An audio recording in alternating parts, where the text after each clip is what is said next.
우리는 종종 영화나 소설에서 적응이란 말을 멋지게 포장된 이야기로 접합니다. 낯선 환경에서도 적응해 살아내는 인물들을 보면서 때로는 적응이 미덕처럼 느껴지기도 하죠. 하지만 집만큼은 다릅니다. 불편한 구조에 참고 사는 건 익숙해졌다는 것일 뿐 괜찮아진 게 아닙니다. 오늘 소개할 고객님은 오랜 시간 해외에서 생활하셨던 분입니다. 그래서 한국의 정형화된 주거 구조가 조금 낯설고 때로는 답답하게 느껴지기도 했습니다. 저희는 고객님이 해외에서 생활하셨던 감각을 소중히 여기기로 했습니다. 집은 적응하는 곳이 아니라 나에게 맞춰 설계할 수 있는 공간이니까요. 고객님의 일상과 기준에 맞춰 불편함은 덜고 익숙한 삶의 리듬을 다시 담아낼 수 있도록 디자인하였습니다.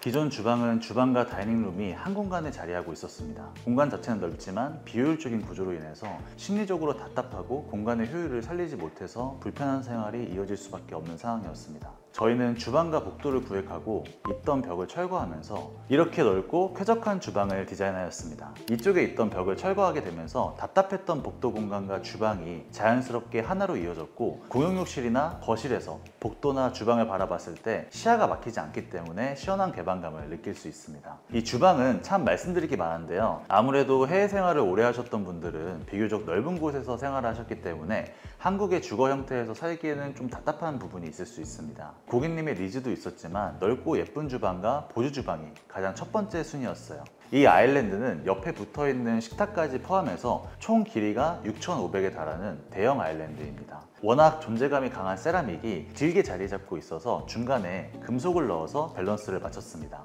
자세히 보시면 꺾이는 부분이 보이시는데요. 이렇게 꺾어서 아일랜드의 두께감을 좀 줄이지 않았다면 처음에 현관에서 복도에 들어왔을 때 굉장히 답답한 느낌이 들 수 있었습니다. 복도 공간을 넉넉하게 확보하면서 아일랜드가 붙어있는 벽 라인과 맞췄는데요. 덕분에 동선이 편해졌고 시각적으로도 굉장히 넓고 시원한 느낌을 받을 수가 있습니다.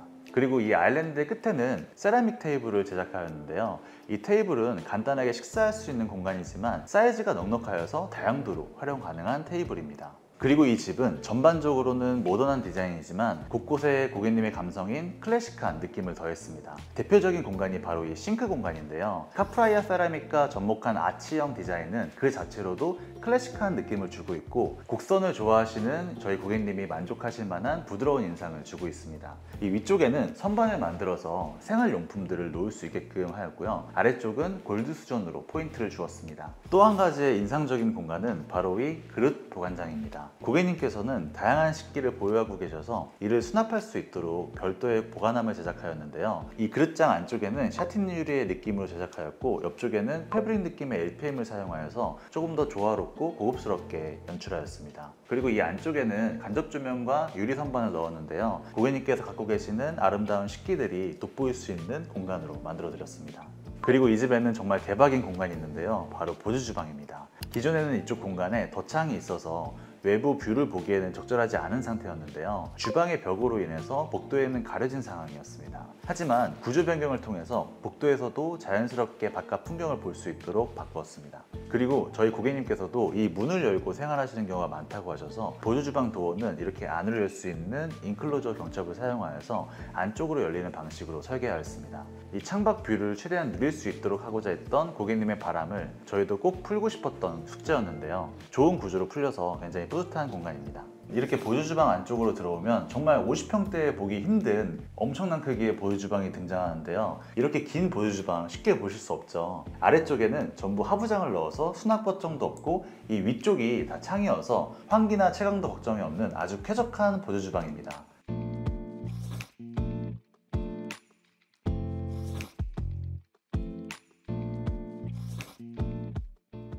그 다음에 또 이 공간에는 비밀이 있습니다. 이 보조 주방 끝에 있는 문을 열고 들어가면 드레스룸으로 이어집니다. 이 공간은 도면을 보시면서 설명드려야 될 것 같은데요. 저희가 주방에서 보조 주방으로 들어왔고 보조 주방에서 드레스룸으로 들어왔습니다. 그리고 이 드레스룸에서는 또 안방 욕실로 이어질 수가 있는데요. 이 공간은 기존에 침실로 사용되던 공간인데 이 공간과 옆에 붙어있는 협소한 드레스룸을 하나로 합쳐서 지금처럼 넓은 드레스룸으로 완성하였습니다. 이 드레스룸은 안방으로 건너갈 수 있는 복도 공간으로 나갈 수 있고요. 또 안방 욕실로도 들어갈 수 있는데요. 이 집은 전반적으로 순환 동선이 아주 잘 구현된 집입니다. 이런 구조는 우리나라보다는 해외에 많이 적용되어 있어서 해외에 사시던 분들은 국내 거주 시에 심리적으로 답답함을 느끼실 수가 있어요. 아무래도 출입구가 한 방향에만 존재하면 동선이 조금 단조롭고 공간이 좁게 느껴집니다. 하지만 지금처럼 이렇게 여러 경로로 선택지가 발생하면 공간이 다채로워지고 재밌다는 인식이 생겨서 이 집과 사용자가 친근한 관계가 형성이 됩니다. 이 드레스룸은 입구가 3개이기 때문에 크게 3구역으로 나누어 보았는데요. 보조주방과 가장 가까운 동선에는 세탁기와 건조기가 있습니다. 이 안방 욕실과 이어져 있기 때문에 동선이 굉장히 편리하고요. 일직선으로 하부장이 쭉 이어져 있어서 역시 수납 부족은 걱정하실 필요가 없습니다. 이 하부장 위쪽에서 빨래를 개거나 다림질을 할 수도 있어서 생활에 편리한 구조입니다. 그리고 한쪽에는 키 큰 장과 유리장을 설치하여서 고객님께서 조금 이쁘게 관리하시고 싶은 드레스룸 구역과 그다음에 실용적으로 사용하실 수 있는 팬트리 공간도 만들어 드렸습니다.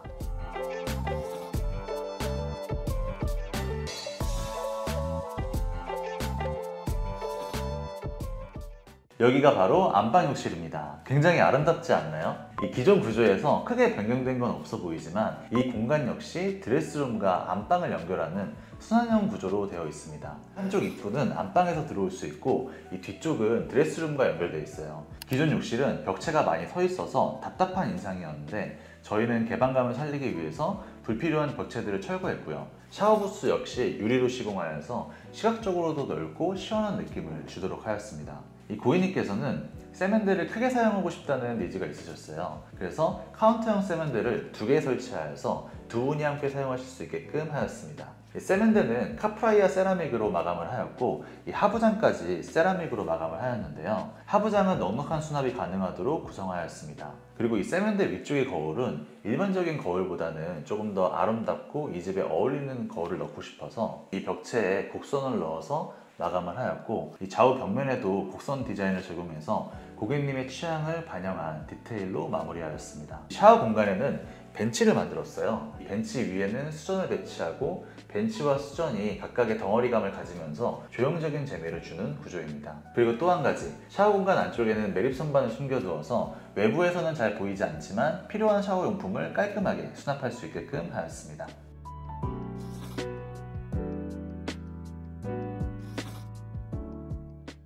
이곳은 안방 공간입니다. 역시 구조 변경이 진행된 공간인데요. 이 도면을 보시면 일부 공간을 복도로 내주고 화장실 도어의 위치를 변경하였으며 안방 출입구 또한 도어를 새롭게 디자인하였습니다. 또 기존에는 지금 침대 위치에 붙박이장이 있었어요. 저희가 디자인을 진행하면서 붙박이장을 반대편으로 옮기고 침대를 지금 위치로 자리를 변경하였습니다. 이런 디테일이 꽤 중요한 요소인데요. 문을 열었을 때 붙박이장이 보이는 구조와 지금처럼 따뜻하고 아늑한 침대월이 보이는 구조는 공간의 첫인상을 완전히 다르게 만들어줍니다. 이 헤드월은 고객님의 정서적인 취향에 맞춰서 따뜻한 분위기로 디자인하였고요. 상부에는 고객님이 좋아하시는 템바보드를 시공하였습니다. 그리고 이 반대편 붙박이장 내부에는 숨겨진 파우더 공간이 있습니다. 이 문을 열면 화장대가 등장하고 사용하지 않을 때는 깔끔하게 닫아줄 수 있어서 정돈된 인상을 유지할 수 있습니다.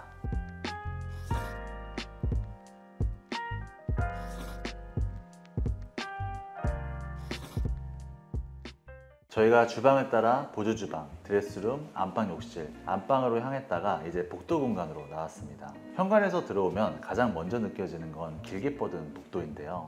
이 구조는 안방의 일부 면적을 줄이고 복도의 면적을 내어줌으로써 개방감을 확보한 설계입니다. 이 덕분에 집 전체가 훨씬 넓고 시원한 인상을 주게 되었습니다.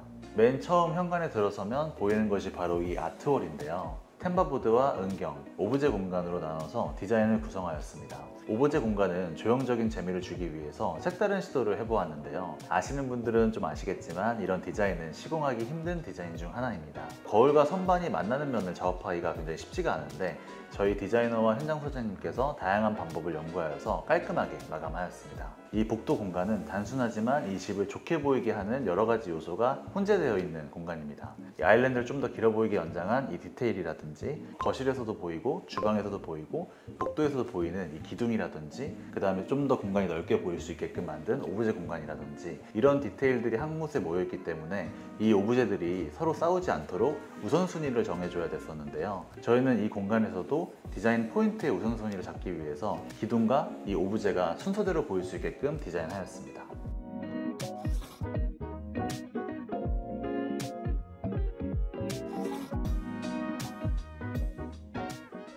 여기는 거실입니다. 거실의 경우는 주방을 구획하고 있는 벽을 철거하면서 굉장히 넓어진 개방감을 얻을 수가 있었는데요. 거실 같은 경우는 최대한 깔끔하고 콤팩트하게 디자인을 진행하였습니다. 바닥은 1200-600 타일형 강마루로 시원시원해 보이도록 디자인하였고요. 천장에는 커다란 우물 천장을 디자인하여서 사이드에는 간접 조명까지 시공하였습니다. 그로 인해서 은은한 분위기를 연출할 수 있게끔 되었습니다. TV홀과 소파 뒤쪽의 벽은 라운드 디자인을 적용하여서 고객님의 니즈를 반영하였습니다. 그리고 거실 공간에서도 이 기둥이 인상적인 요소로 작용하는데요. 이 기둥 디자인은 이 집의 아이덴티티라고 볼 수 있는데요. 이 중간은 대리석으로 마감되어 있고 내부에는 조명이 매립되어 있어서 빛이 대리석을 투과하는 구조입니다. 복도와 거실을 자연스럽게 구획하면서도 이 집 전체의 분위기에 오리지널리티를 더하는 핵심 디자인 요소입니다. 이 디자인은 저희가 직접 제작하였는데요. 굉장히 힘들게 구현하였습니다. 이 조명에는 항상 점검구가 필요하잖아요. 그걸 구현하면서도 이 전체적으로 디자이너가 원했던 쉐입을 만들기 위해서 정말 고민을 많이 한 기둥이었습니다. 이 위에 있는 원형 기둥은 금속으로 제작하고 이 안에 잘리지 않는 통천연석을 설치하고 그 안으로 조명을 관통시킨 디테일인데요. 이런 식으로 조명을 구현하면서 조금 더 일반적인 주거 형태에서 볼 수 없었던 오브제적인 요소를 구현하였습니다.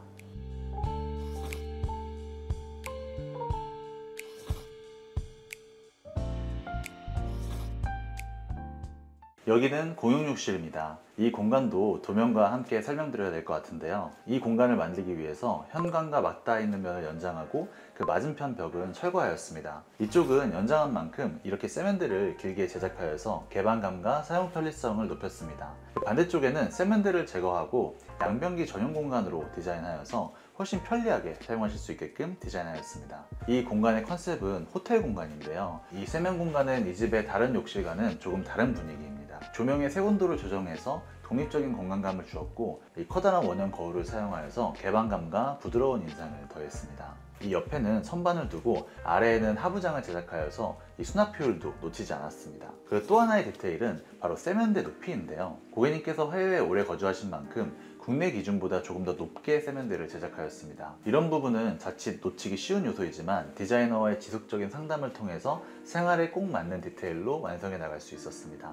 이 뒤쪽에 슬라이딩 도어를 여시게 되면 이렇게 샤워 공간이 등장합니다. 샤워 부스는 유리 도어로 제작하여서 물튀김을 막아주고 외부 도어는 따로 슬라이딩 구조를 만들어서 편리하게 그리고 깔끔하게 관리하실 수 있게끔 하였습니다. 샤워 부스 내부에는 벤치와 젠다이를 설치하여서 샤워 용품을 깔끔하게 보관할 수 있는 실용적인 구성을 완성하였습니다.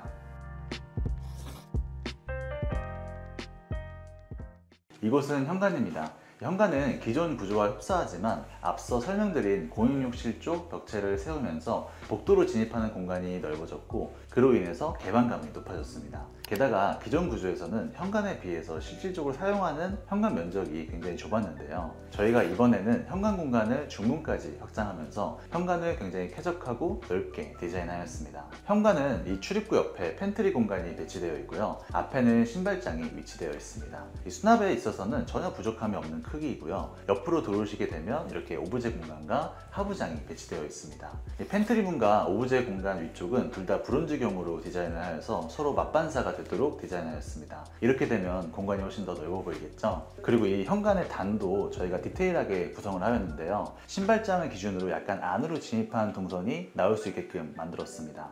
이렇게 한 이유는 이 아트홀 공간에서 복도로 이어지는 공간이 조금 더 넓게 느껴질 수 있게끔 디테일을 잡은 것입니다. 이 아트홀은 카프라이아 세라믹으로 주방과 통일감을 주었고 역시 집안 곳곳에 디자인했던 템버보드도 현관에서부터 느낄 수 있게끔 디자인하였습니다. 이 중문은 따뜻한 느낌의 린넨 디자인으로 진행하였는데요. 개방감과 분리감을 동시에 가져갈 수 있게끔 제작하였습니다.